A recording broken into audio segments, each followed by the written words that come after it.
Hi, I'm Emily Burnham, a marriage and family therapist, and I work at Restored Counseling and Wellness. Today, I want to talk about the engine of emotion, or rather, a model that teaches us about how emotion works and helps us better understand because oftentimes we don't know what we're feeling, why we're acting the way that we are. And so this is a really great conceptualization to explain and help understand better ourselves and even those around us.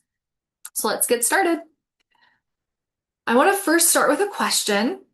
If you could push a button and never feel pain again, would you? Well, unfortunately, I cannot hear your answer, but you can type it in the comments below. But when I gave this presentation in front of people live, a lot of people say they would push the button. And really, what we're looking at here is a natural part of being human, which is this desire to avoid pain. However, we're going to miss some really important things if we push that button. And so doctors or maybe some therapists are going to say no, like, even though pain sucks, we're not going to push that button. And here's why. There is a function to pain, there's a reason. Just as natural selection in biology has like formed us to be the way we are, there's a function to pain that keeps us surviving and alive. And so there actually is a condition where people are born without the ability to feel pain. It's called congenital insensitivity to pain. And so these people have been studied, and what they find across the board is that people without this ability to feel pain experience very severe injuries, extreme joint damage, and an overall shortened lifespan. And so I just want you to imagine, you're in the kitchen, you're talking to a family member, you're like leaning up against the stove, and it takes you smelling burnt flesh before you realize that you're burning your arm off, right? There is a level and intensity to pain that matters. The intensity of pain that we feel correlates with the importance of that message. If our appendix is about to burst, then forget everything else that was on our to-do list. We're going to be spending the day in the hospital. Like, that is extreme pain. We're not going to be able to function. But if we stub our toe, yeah, it hurts and it sucked, but now we're off to work and we're just trudging around the rest of the day. We're still doing all of those things on our to-do list. And so the amount of pain correlates with this message of how important it is to get that taken care of and get that looked at. And so if we don't take care of those things, if we don't look at those things, then we're not going to have information that's going to save our life. So in a similar vein to pain, unintentional rhyme, all feelings have motivational and protective functions, just like pain. We're motivated to take care of things to get rid of the pain. We are motivated to act and to do things because of an emotion. In fact, take away the E of emotion and we're left with motion, this movement. Feelings are not good or bad. They are information. We often fall into a trap of like, oh, it's so bad that you're feeling sad, or oh, I feel bad. I feel angry and that's bad. But really, it is simply a message. And when we understand the message, we can then act in a way that's going to best serve us. Here's a little graph that talks about emotion in this manner. So we have a name for an emotion, whether that's anger, fear, sadness, or boredom. But in reality, that is just a name for a sensation happening in our body. When we feel this tightness, clenched jaw, clenched fists, this hot flooding our body, like that is the sensation and somatic in our body for anger. Or when we're shaking and we have fluttering in our stomach and our heart is pounding and we're tense and we're like about ready to spring.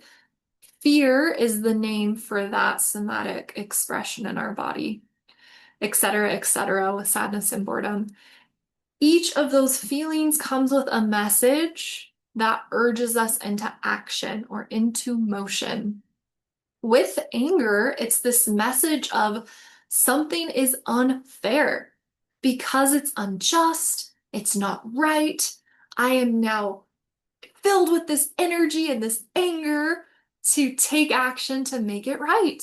I am now going to get justice, get my revenge, speak up for myself. I'm not going to stand for this anymore. I'm going to speak up, speak out. With fear, it is a message, hey, be aware of your surroundings, danger is present. And so it is this like that message is then going to have you act to protect yourself. You're going to look at your surroundings, have 911 pulled up on your phone. With sadness, this heavy feeling in your chest, like something's missing inside of you, you lost something or someone. You lost an opportunity. You lost someone really close to you. You're missing something. That is going to move you to mourn, to grieve, to seek comfort, to seek connection, to try to make up for that loss. With boredom, it is maybe we feel like we're about to fall asleep. We just feel so tired, like lead.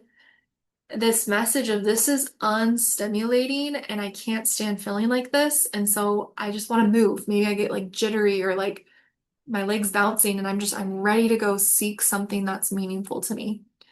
And when we can name it, it becomes a very powerful tool. It becomes more information at our disposal. We can now do so much with that information, and we're going to talk about it in a moment. But I want you to think of an example on your own. Think of an emotion not listed here, whether that's joy, whether that's regret, or um, I don't even know. I'm blanking on. I literally have an emotions wheel handy and I'm blanking on. There's so many. Surprise, disillusionment, frustration, resentment. Okay, there we go. Now I'm naming them. But I want you to think of one and just take a moment to write down what the somatic sensations are with that emotion, what a message of that might be, and maybe some actions, what it leads you to do. And if you have any questions or you're not sure, write a comment and we can discuss and figure that out together. So, we're going to take a moment to talk about window of tolerance in regards to emotion. I like to think about a gauge. Here's our window or our gauge. Within this gauge, within this percentage, I am regulated and calm. So there's traffic on my way to work. It's kind of annoying. So my gauge is a little towards like that annoying, like I'm like almost gonna be angry and activated, but I'm okay. Like I can deal, right? So I can still be regulated. I can still be calm. I can still think about what I need to think about, what I'm gonna do when I get to work. I can self-soothe. Like I start to get really angry and then I'm like, you know what? It is what it is. Deep breaths, use my five senses. We're gonna chill. However, when something happens outside of that window, if it's bigger than traffic, um, someone that I really care about dies or someone hurts me in some really big way, I'm going to get outside of my window and I have two different directions that I can go. I can become very hyper aroused. So we talk about, fight and flight. I can get very fighting, very overactive. I am very distressed. I get obsessive. I keep thinking of all the comebacks I could have said to put them in their place. I might get outbursts. I might yell. I'm going to just be very chaotic in responding. And so you see this when a couple begins to fight, as they're first discussing an issue of whether or not Johnny should be homeschooled, we're able to talk calmly, like, hey, here's why I think he should be homeschooled. Here's why I think he should not. But if something gets triggered, if something hits on a point that we start to lose our window of tolerance, our voice starts raising, we start making the same point again and again and again, and we like start poking, poking, poking. We're very hyper aroused. We're outside of our tolerance. We're no longer present. We're no longer mindful. We're no longer able to take in anything the other person is saying. The other reaction can be hypoarousal, just this numb shutdown. We get very disconnected from our feelings. and depressed, that might look like the person poking, Johnny should be homeschooled, Johnny should be homeschooled. The other person might just become non-responsive. Like, there's no point fighting back. I don't want to escalate. I'm very uncomfortable. I'm so flooded with emotions that I don't know what to do with it. And I've actually just disconnected from them, so I couldn't even tell you how I'm feeling. And as we just talked about, feelings are information. So we're lacking crucial information about how we feel and what we want to do about things in this moment. And so we're going to want to pull away. We're going to want to try to calm things down. And so we're in that hypoarousal state. And when we leave our window of tolerance, that's where we're going to have big explosive fights. That's where we're not going to be understanding the messages that emotions have to share with us.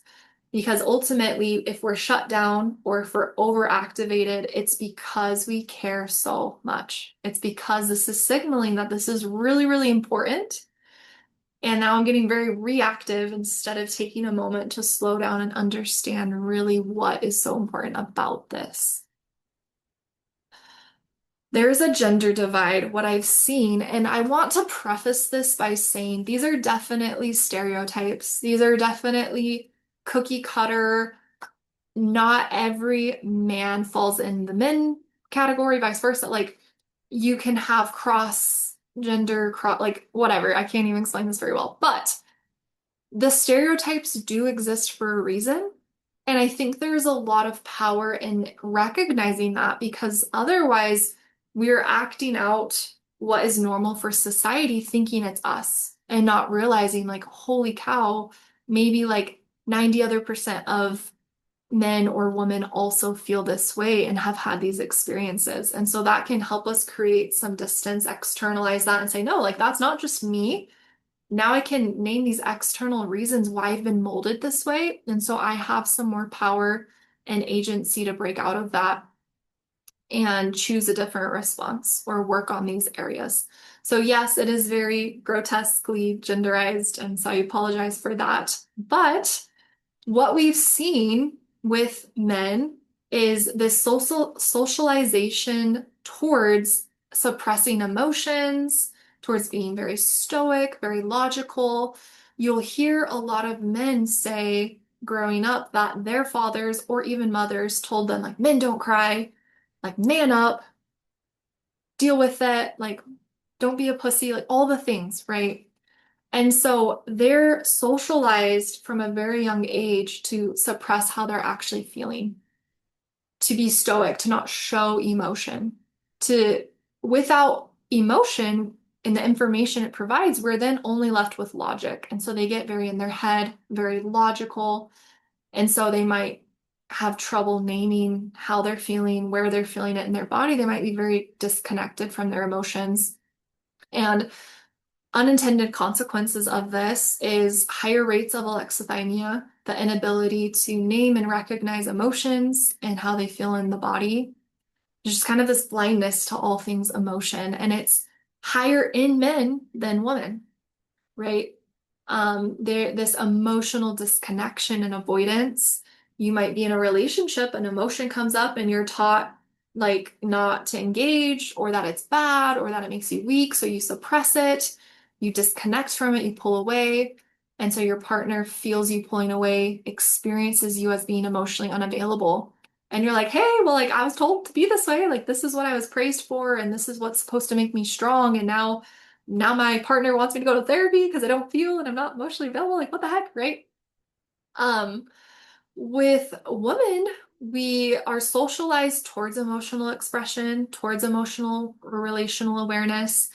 And as a result, we can sometimes be burnt out because we were taught to just give, emote, emote, but fix other people's feelings to the point where we ignore our own, or we get overly stimulated and overly exposed to all of these emotions. And so we can feel very invalidated at times because when we do express emotion as we've been taught to, or as it's been acceptable to, we then have this message coming from others that we shouldn't feel that way, or you're just being too emotional, and that's irrational, right? It's almost like this divide between I'm over here just relying on logic because I don't have access to emotion, And I'm over here expressing emotion, but then being told it's illogical and irrational and it's a weakness and it's going to be used against me. And so when I get flooded and I don't know the message behind emotion and I don't know the logic behind the emotion, I'm just flooded with all of this emotion, then that can be a weakness or be used against me. And then over here, I'm not expressing any emotion and I have like this blind spot or this deficit almost that also can then be used against me or criticized. And maybe I can often be made to feel like I'm not good enough or I'll never measure up. And so we get this divide that then can become this pattern of disconnection and of conflict because we're not understanding the other person's emotional learning and expression because it's very different from our own. And then that leads to conflict, right? So here we have a plug for the integration of the head and the heart. The head being the logic, the heart being that emotion. When we can take both of those pieces and integrate them, we have more information, we're empowered, and we're going to be able to understand each other. We can name and understand our own emotions to then even express and ask for needs to be met, and vice versa. And there's this really popular quote in therapy called name it to tame it. And it's this idea of when you can name something, when you can identify it, you're conscious of it, and you can recognize it, then it tames down. And I like to think of an example of a crying baby. If we ignore the crying baby, which we should not do, okay? Please note, do not like lock your crying baby into a door, shove it aside, right? But what happens if you do? They just will continue crying because even get louder because it's like, hey, I'm not being heard, I'm not being seen or recognized, so I have to get even louder to try to get my message across. But if you pick up that crying baby, offer it some soothing words, try to understand why is it crying? Is it hungry? Does it need a diaper change? Does it need warmth, right? Then it stops crying and it gets tamed. And it's the same thing with our emotion. If we have a lot of anger and we're like, oh, I just shouldn't feel angry, and we minimize our own feelings, it's kind of like this volcano where it's going to start to build up steam to explode because it needs, it's trying to get us a message of something's not right and we don't want to stand for this, but you're ignoring it and you're just like, no, we shouldn't feel that way. No, we shouldn't do that. So it builds up this pressure until it gets to this point where it explodes out in this very big eruption. And at that point, it might look like, so we've been calm, we haven't ever like snapped back, but then all of a sudden we blow up and it might look like out of proportion. How we just responded in this really big way is out of proportion to what was just triggered. But it's because it's been building for a long time. We just haven't been acknowledging it. So when we can acknowledge it along the way, the lava continues to cool before it ever really reaches that boiling point where it's going to blow up. And so here are some really great questions to begin to regulate, to begin to name, tame, regulate, all the fun rhymes. One of them, which is, what am I feeling right now? If we can name that emotion, we can name sadness, we can name anger, but maybe we can't. We're like, I don't know, but where do I feel it in my body? Ooh, I feel it, tightness in my fist. That's going to begin to clue us in. Oh, it's maybe some anger. How intense is it even, right? Like, is it like a 0, a 1? Is it like a 9 or a 10? Is this really, really big? What happened just before this? Like, I'm at a 9 of anger all of a sudden. What happened just before this? Oh, my partner made a comment about my weight or whatever. I like something was said and it felt like a criticism. Then we can begin to identify the triggers. What is this emotion trying to tell me, right? What's that message? If I'm angry, okay, what is not fair? What am I perceiving as an injustice? What is it urging me to do? Well, it's urging me to punch their face. But is that going to help or hurt long term? Well, it's going to hurt long term. So let me take a moment, acknowledge, like, yes, I do want to hurt back because I've been hurt, but that's not going to get me what I am actually wanting. What do I need right now? Do I need rest? Do I need ice cubes? Do I need movement to breathe? And then when I'm regulated, I can now approach this in a calm conversation manner, right? So now we're going to look at this cute little steam engine model that kind of wraps all of that up in this very nice acronym. So we have a situation that happens. Someone cuts us off in traffic, our partner makes a comment. We then have a thought about it. We interpret, make a story, make it mean something about us, about them. Like we tell ourselves a story. We think to ourselves, that person should not be allowed to drive. What the heck are they doing? Or we think they are so rude. They're just a terrible person. Or we think, man, like that is true. I do suck. And with those thoughts, we're now going to have an emotional response in our body. We are going to feel angry. We are going to feel hurt or sad. With emotion, we typically have a more reactive emotion and a more underlying um, vulnerable emotion.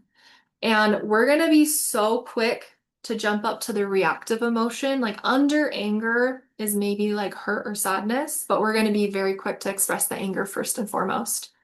So from that anger, we're going to now act out. How do we act out when we're angry? Voices raised, we're critical, we're blaming, we're flipping off the driver or saying some words to them with the window rolled down. Like maybe we're like trying to cut them off or like break in front of them, like whatever reactive response we're going to give. And as we take a moment to look at the impact, like in this moment, what's happening because of these choices? Well, I am activated, I'm ruining a relationship, or I'm hurting back. I feel ungrounded, I'm out of my window of tolerance, right? Like, what are these consequences in this moment? And also, what do I need in this moment, right? If we can take a moment to deepen into that more vulnerable emotion, we can recognize, yes, I'm angry because that wasn't fair and I felt like I'm being attacked, but at the same time, I'm hurt or I'm sad or I feel really lonely or afraid. And that's making me want to like curl in front of myself and be like, just stop trying, just give up. But I can't give up. So now I get back into my hyper arousal, fight, fight, fight, fight, fight. But in that hypoarousal or in that more vulnerable place of sadness, what am I actually needing in this moment? Maybe I'm needing comfort, I'm needing reassurance, and that's going to bring me the peace to repair.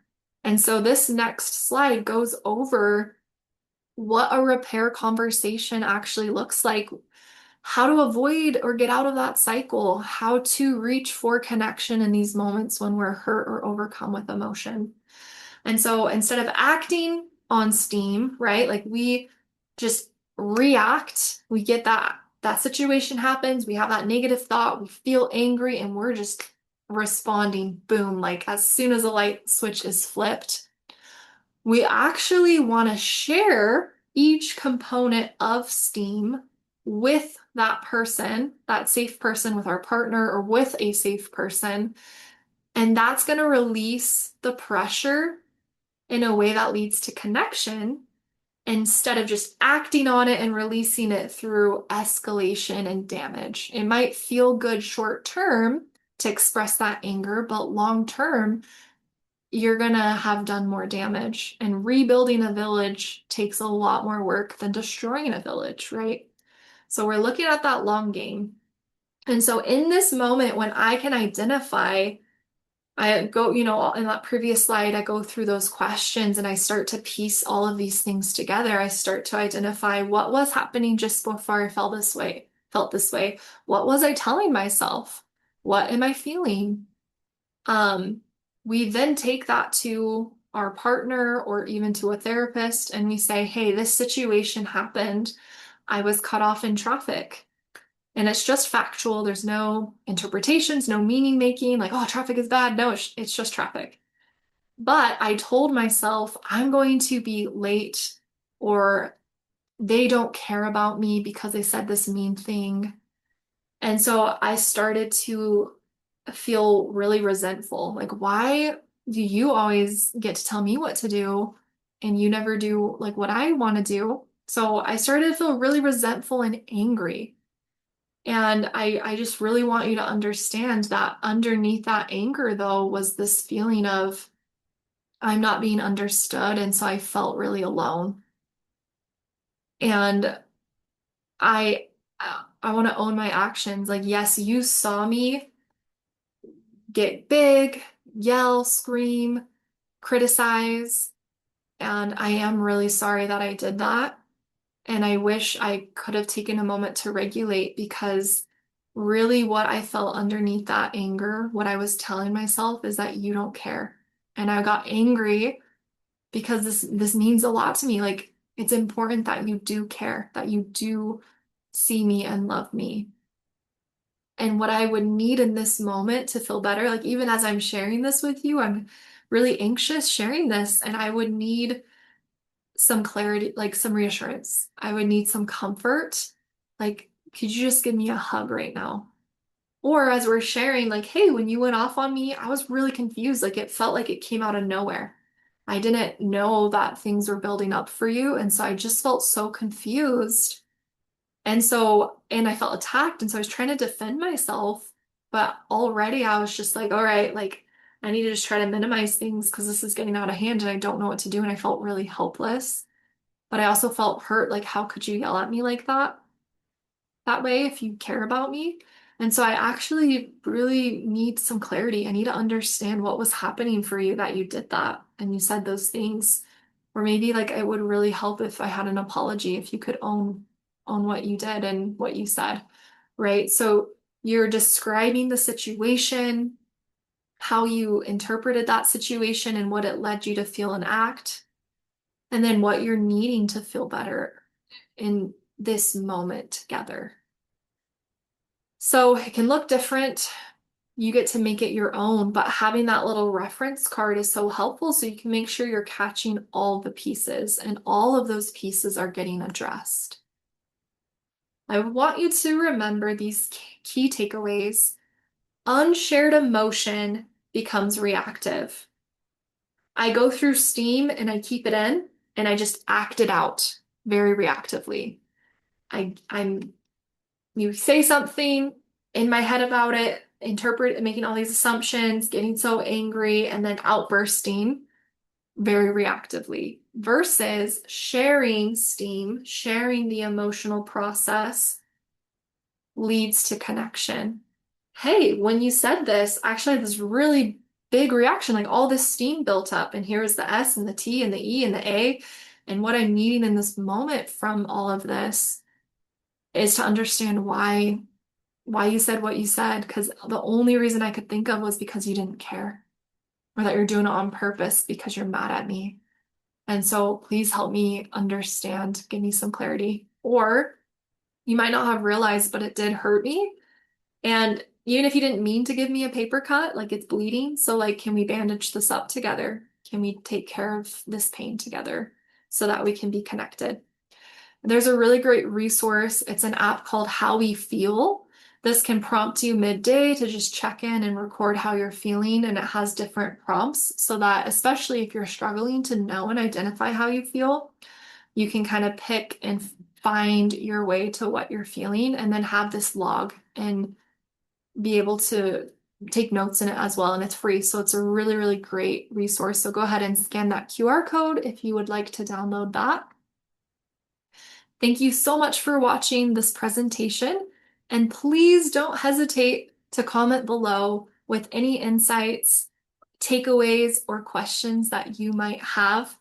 And I look forward to continuing to share more information with you in the future. So stick around, hit that subscribe button, and we'll see you around. Bye.